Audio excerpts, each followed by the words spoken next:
মন্ডলী, আপনারা দেখছেন বরাক সংবাদ। এই মুহূর্তের একটি গুরুত্বপূর্ণ সংবাদ নিয়ে আপনাদের সম্মুখে উপস্থিত আমি খয়রুল। পঞ্চায়েতের সীমা ডিলিমিটেশন পরবর্তী সমস্যা ও দাবি সোচ্চার হলেন আলগাপুর মোহনপুর জেলা পরিষদের প্রাক্তন সদস্য নুরুল ইসলাম লস্কর। এ নীতি এলাকার জনসাধারণের বৃহত্তর স্বার্থের কথা বিবেচনা করে জেলা পরিষদের সিইওকে এক স্মারকপত্র প্রদান করেন শুক্রবার। আর স্মারকপত্র প্রদান করে তিনি সংবাদ মাধ্যমে প্রতিক্রিয়া দেন।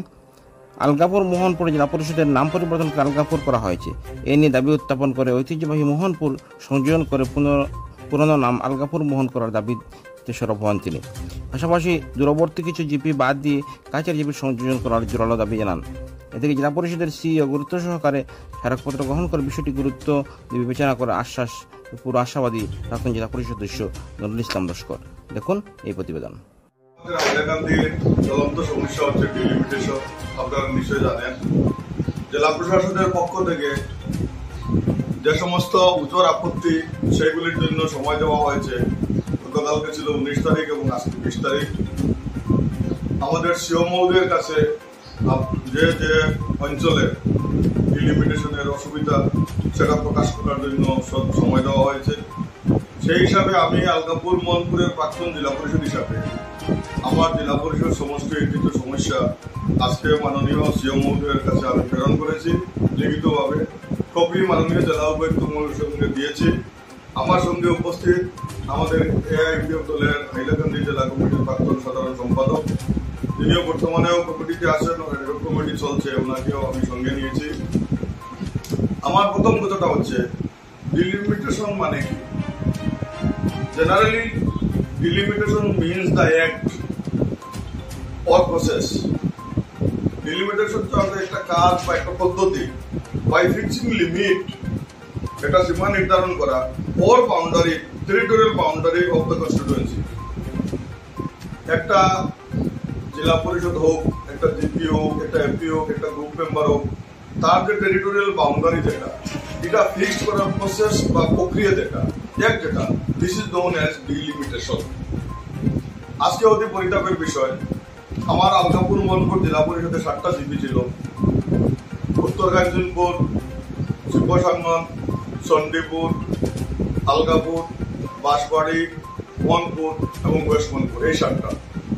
বর্তমান ডিলিমিটেশনের ছড়ায় এই আলগাপুর মোহনপুর জেলা পরিষদকে কেবলমাত্র আলগাপুর নাম হিসাবে দেওয়া হয়েছে। মোহনপুর এবং আলগাপুরের একটা ঐতিহ্য ছিল, আলগাপুর এবং মোহনপুর জেলা পরিষদ।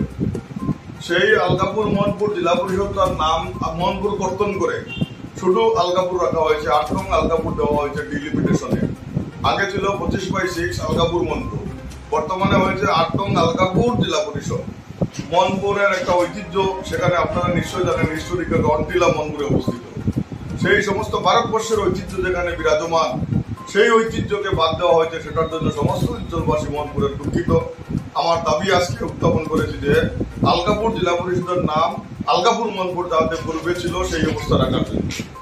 দ্বিতীয় কথা হচ্ছে, আগে 7টা জিপি ছিল, বর্তমান ডিলিমিটেশনে 9টা জিপি করা হয়েছে। ঠিক আছে, আমরা মেনে নিলাম বর্ধিত করা হয়েছে, কিন্তু অতি পরিতাপের বিষয় এই বর্ধিত হিসাবে 3টা জিপিকে অন্তর্ভুক্ত করা হয়েছে। একটা হচ্ছে আপনার Bandukmara 44 Bandukmara GP, 44 Bahadurpur GP, 45 Bandukmara GP, 46 যেটা ডিলিমিটেশনের লিস্ট, সেখানে বড়হাইলাকান্দি জিপি। আপনি চিন্তা করুন, যাদের ব্লক হচ্ছে আলগাপুর ডেভেলপমেন্ট ব্লক, এই বন্দুকমারা বাসডোরের যে অংশ যেটা, ওদের আলগাপুর ব্লক বা আমাদের জেলা পরিষদের লাস্ট বর্ডার ডলিডোর, সেখানকার ডিস্টেন্স হবে 30 থেকে 35 কিলোমিটার। আজকে একজন ক্যান্ডিডেটের পক্ষে হোক বা একজন ভোটারের পক্ষে হোক, যেগুলো একটা সুযোগ সুবিধা যে কিভাবে কি একজন প্রতিনিধির সঙ্গে দেখা করবে, সেটা একটা আশ্চর্যের ব্যাপার।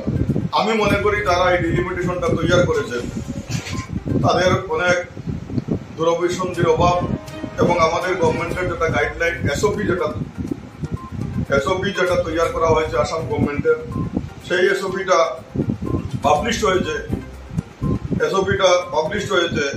আমাদের যেটা পাবলিশ হয়েছে 19/7/2024 ইংরেজি, 19/7/2024 ইংরেজি। সেখানেও বলা হয়েছে যে টেরিটোরিয়াল বাউন্ডারি লিমিটস বা তাদের জিওগ্রাফিক্যাল মেনটেন করে একটা জিপির সামান্য অধিক করতে কোনো অসুবিধা নাই, সেইভাবে করার জন্য কিন্তু আজকে আমাদের হাইলাকান্দির যে ডিলিমিটেশন, সেটা আপনি নিশ্চয়ই সাংবাদিক হিসাবে আপনি নিজে দেখছেন। হয়তো আপনার ভুলটা হয়তো এমন ভাবে হয়েছে, হয়তো আপনাকে অন্তত 15-20 কিলোমিটার দূরে হয়তো বা 30-25 কিলোমিটার দূরে গিয়ে আপনার প্রতিনিধির সঙ্গে দেখা করতে হবে, এই অবস্থায় দাঁড়িয়েছে। আমার দাবি, আমার জেলা পরিষদের অন্তর্গত যে 7টা জিপি আগে ছিল, সেই 7টা জিপিকে জেলা পরিষদ করা, নতুবা যদি বর্ধিত করা হয় তাহলে অতি নিয়ারেস্ট আমাদের শহীদবন জিপি আছে, যেটা এখানে বর্তমানে অন্তর্ভুক্ত করা হয়েছে, তার সঙ্গে নিতাইনগর এবং গোয়ালিপাট যদি অ্যাড করা হয় তাহলে একবারে সহজ হয়ে যাবে। সেই দাবিটা আমি উত্থাপন করেছি। তার সঙ্গে আরেকটা বিষয়, সবচেয়ে বড় কথা হচ্ছে আমাদের 1992 ইংরেজি ডিলিমিটেশনের পর বৃহত্তর মনপুর জিপিটাকে 2টা ভাগে ভাগ করা হয়েছিল, মনপুর বন্যবীজ একটা জিপি এবং ওয়েস্ট মনপুর একটা জিপি। এই ডিলিমিটেশনে দেখা গিয়েছে শুধু মনপুর পার্ট 4 এবং পার্ট 5, যেটা হাইলাকান্দি LA 21-এ গিয়েছে, 121-এ গিয়েছে, সেই এই 2 খণ্ডকে দিয়ে একটা মনপুর জিপি আর মনপুর গান্ধী একটা ঐতিহ্যবাহী মনপুরকে জিপি গঠন করা হয়েছে। কিন্তু যেখানে মনপুর জিপি মনপুর 6, আলকাপুর পার্ট 3 এবং মনপুর পার্ট 3 এই বৃহত্তর বড় অংশটা বাকি থাকার পর সেই জিপির নামটাকে বাদ দেওয়া হয়েছে। ওয়েস্ট মনপুর একটা জিপি, সেখানে 3টা রেভিনিউ ভিলেজ আছে, মনপুর পার্ট 1, মনপুর পার্ট 2 এবং আলকাপুর পার্ট 5। সেই ওয়েস্ট মনপুর জিপির নামটাও বিলুপ্ত করা হয়েছে। সেই মনপুর জিপির আলকাপুর পার্ট 5, মনপুর পার্ট 1 এবং পার্ট 2 একটা অংশ শহীদবন জিপিতে অন্তর্ভুক্ত করা হয়েছে। West Monpur GP Monpur GP Monpur part 3, Alkapur part 3 এবং মনপুর পার্ট 6 কে আলকাপুর জিপিতে অন্তর্ভুক্ত করা হয়েছে।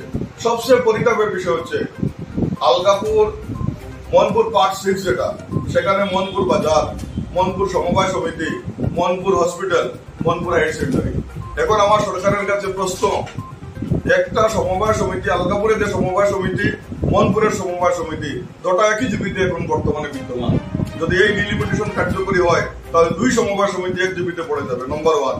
নম্বর 2, আমাদের মনপুর আলকাপুরের হসপিটাল আপনারা নিশ্চয়ই জানেন, বিপিএইচসি, মনপুরের সিএইচসি এবং মনপুর ষষ্ঠ যখন আলকাপুরের সঙ্গে যাবে তখন 2 হসপিটাল হয়ে যাবে আলকাপুরে। এই মনপুর বাজার, আলকাপুর বাজার, মনপুরের বাজারটাও মনপুর বিলুপ্ত হয়ে যাবে। সেই হিসাবে আমার দাবি, মনপুর অঞ্চলে মনপুর পার্ট 1, মনপুর পার্ট 2 এবং আলকাপুর পার্ট 5, মনপুর জিপির মনপুর পার্ট 3, মনপুর পার্ট 6 এবং আলকাপুর পার্ট 3 কে নিয়ে এবং নিয়ারেস্ট বদন্তি বুট্টু এবং নিতাইনগর 1 কে নিয়ে সুন্দর একটা জিপি তৈরি করা যায়, কারো কোনো অসুবিধা হয় না। সেই হিসাবে আজকে আমি আমার এই স্মারকপত্রেও আমি এই দাবি উত্থাপন করেছি। আমার বিশ্বাস, সরকারের পক্ষ থেকে মাননীয় সিও মহোদয় আমাদেরকে আশ্বস্ত করেছেন আমাদের এই বিষয়াদি যত্ন সহকারে বিবেচনা করা হবে এবং সিও মহোদয় বলেছেন আমাদের আলকাপুরের বিধায়কের পক্ষ থেকে কালকে একটা মেমোরেন্ডাম এই ডিলিমিটেশনের ব্যাপারে পড়েছে, তিনি আমাকে দেখিয়েছেন। আমিও সেটার ব্যাপারে অনুরোধ করেছি যে আমাদের এই ডিলিমিটেশন প্রক্রিয়া যেটা, আমার বিশ্বাস এই ডিলিমিটেশন যেটা, সেটা এসওপি গভর্নমেন্টের যেটা গাইডলাইন এবং ডিলিমিটেশনের যে রুল যেটা, এটা পরিপন্থী হয়েছে। অনেক মানুষ কষ্ট করতেছে, আজকে অন্তত 20-30 কিলোমিটারের ডিফারেন্স দাঁড়িয়েছে, সেটা যাতে আমার বিশ্বাস এই যেহেতু সরকারের পক্ষ থেকে আমাদেরকে দাবি আপত্তির সুযোগ দেওয়া হয়েছে, সেই হিসাবে আমার বিশ্বাস আমাদেরকে দেখা হবে। আমরা আমাদের মূল্যবান মতামত তুলে ধরেছি এবং জনগণের কাছে আমার দাবি, আমরা এই ন্যায্য দাবি নিয়ে আমরা অগ্রসর হচ্ছি। প্রথম পর্যায়ে গণতান্ত্রিক পদ্ধতিতে, যদি এরপরও যদি সুরা না হয়, আমি জনগণের কাছে অনুরোধ জানাচ্ছি যে আপনারা ঐক্যবদ্ধভাবে জাতি বর্ণ নির্বিশেষে দলের উপরে উঠে, বিভিন্ন দল আমরা করতে পারি কিন্তু সকল দলের উঠে উঠে আমরা গণতান্ত্রিক পদ্ধতিতে আগামীতে আরো শক্তিশালী ভাবে আমাদেরকে অগ্রসর হতে হবে। এই আশা রেখে সকলকে ধন্যবাদ জানিয়ে আমি আমার বক্তব্য শেষ করছি।